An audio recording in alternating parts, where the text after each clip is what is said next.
may pag-uusapan tayo. Kamusta?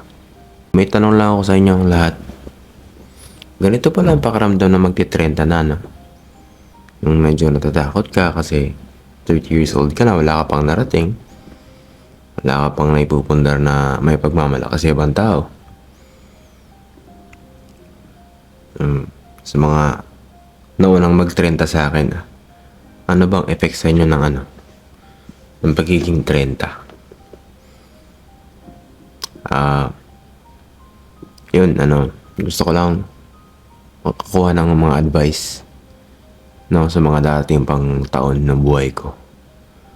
Kasi sa akin, dami kong regrets na sana ginawa ko ng mas maaga, ganun.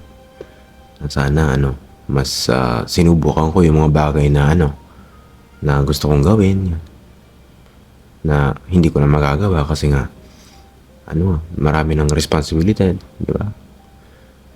So, yun. Kung meron kang mga advice, sabihin mo naman, ang mga ate, kuya dyan.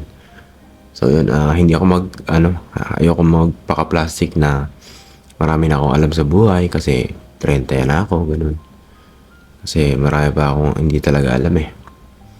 May kasabihan nga tayo na learning never stops, no? So, habang nagmamature tayo, tumatanda, marami tayong natututunan, no?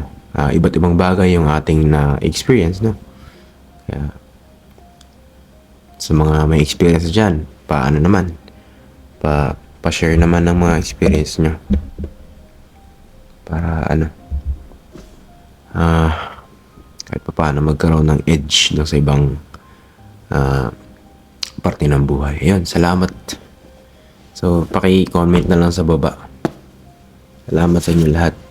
Bye-bye.